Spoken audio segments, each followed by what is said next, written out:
نبی کریم صلی اللہ علیہ وسلم کا فرمان ہے، نظر بد کا لگنا حق ہے، اور اگر تقدیر سے کوئی چیز سبقت لے کے جانے والی ہوتی تو وہ نظر بد ہوتی۔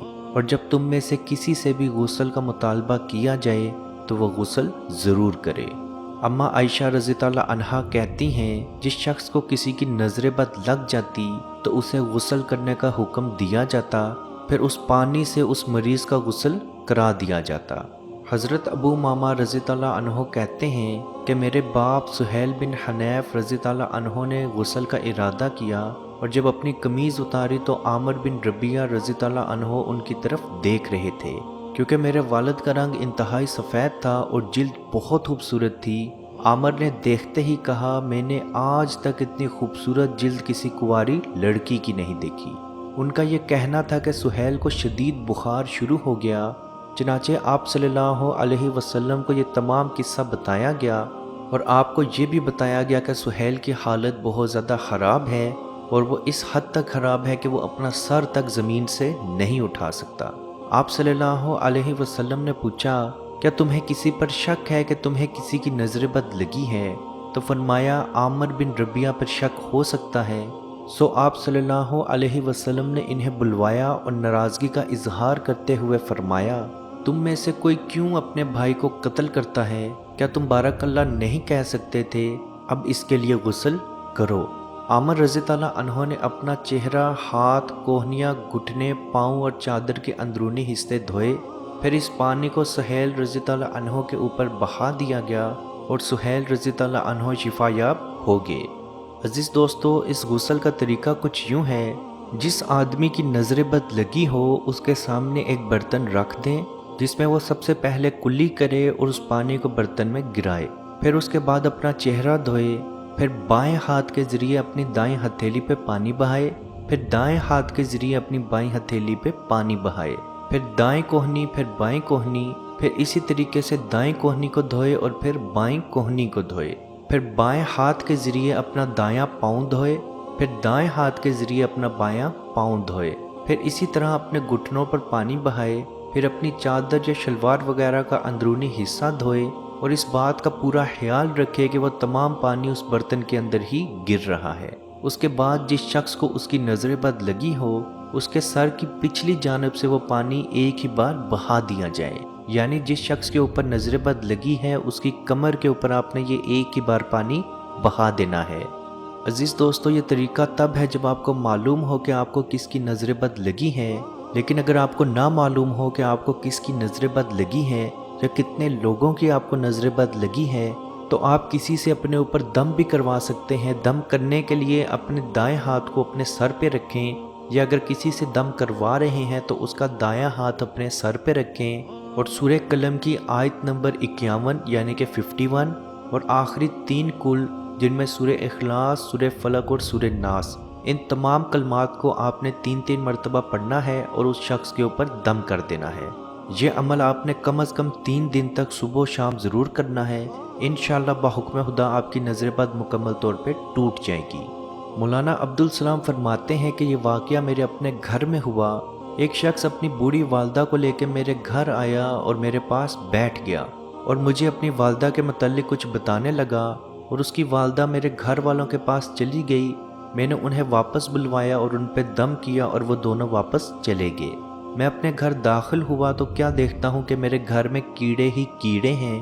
میرے گھر والوں نے گھر کی خوب صفائی کی، لیکن اچانک سے کیڑے پھر ظاہر ہو گئے اور پورے کمروں میں پھیل گئے۔ میں نے اپنے گھر والوں سے پوچھا، یہ جو بوڑھی عورت آئی تھی اس نے تمہیں کیا کہا؟ تو انہوں نے مجھے بتایا کہ اس عورت نے تو کچھ نہیں کہا، وہ تو بس بیٹھی رہی اور ایک کونے کو دیکھتی رہی۔ تو میں سمجھ گیا کہ یہ نظر بد کا نتیجہ ہے کہ گھر میں کیڑے ہی کیڑے نظر آ رہے ہیں۔ حالانکہ میرا گھر انتہائی سادہ ہے، چونکہ وہ عورت دیہات کی تھی اس لیے بہت عجیب نظروں سے میرے گھر کو دیکھ رہی تھی اور نظر بد لگ گئی۔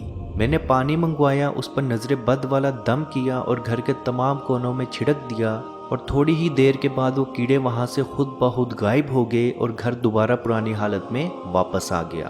عزیز دوستو، یاد رکھیں نظر کا لگنا حق ہے، اور اگر آپ اس کا علاج نہیں کریں گے تو آپ کو بہت زیادہ نقصان اٹھانا پڑ سکتا ہے۔ اللہ پاک سے دعا ہے کہ ہم سب کو اپنے حفظ و ایمان میں رکھے، اور کشمیر کے بھائیوں پہ خصوصی رحم فرمائے اور ان کو آزادی کی نعمت عطا فرمائے۔ آمین۔ اللہ حافظ۔ یا رسول اللہ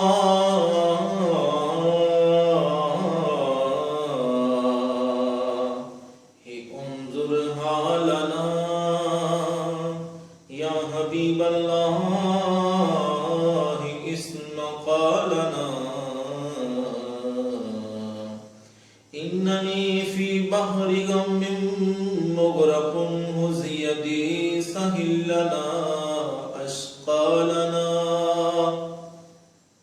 اے مالک و مولا، کریم آقا صلی اللہ تعالی علیہ وسلم کے توسل کے ساتھ اے مالک ہمارے اٹھے ہوئے ان گندے ہاتھوں کی طرف نہ دیکھ، مالک اپنا رحم اور اپنا کرم فرما، مقبوضہ کشمیر کے مسلمانوں کو آزادی کی نعمت سے مالا مال فرما۔ اے اللہ، اس حال کے اندر جب کہ ان پر ظلم و ستم ہو رہے ہیں، اس قدر ان پر مصائب اور آلام ہیں، اے مالک و مولا، اس ماہ مقدس کی مقدس گھڑیوں کا صدقہ اے اللہ کشمیر کے مسلمانوں کو آزادی کی نعمت سے مالا مال فرما۔ اے مالک، جو ان پر مصائب اور آلام بارش کی طرح برس رہے ہیں، اے مالک تو اپنا خاص فضل اور اپنا کرم فرما، ان کی اس آزمائش کو، اس امتحان کے اندر ان کو کامیاب فرما، ان کی اس آزمائش کو دور فرما۔ اے مالک و مولا، اپنا کرم فرما، ان کو آزادی کی نعمت سے مالا مال فرما۔ اے مالک، ہم گناہگار سیاہکار جو بھی ہیں، تیرے محبوب کی امتی ہیں، تجھے تیرے نبی علیہ السلام کا، اس کی محبوبیت کا واسطہ دے کر تجھ سے دعا مانگتے ہیں۔ اے مالک، کشمیر کے مسلمانوں کو آزادی کی نعمت سے مالا مال فرما۔ اے مالک، ملک پاکستان کو استحکام عطا فرما، ملک پاکستان کی سرحدوں کی خیر فرما، ملک پاکستان کی سرحدوں پر پہرا دینے والے نوجوانوں کو الہ العالمین ہمت اور حوصلہ عطا فرما۔ ملک پاکستان اور دنیا کے اندر اسلامی مملکت کے جتنے بھی حکمران ہیں، اے مالک ان کو شرم و حیا عطا فرما۔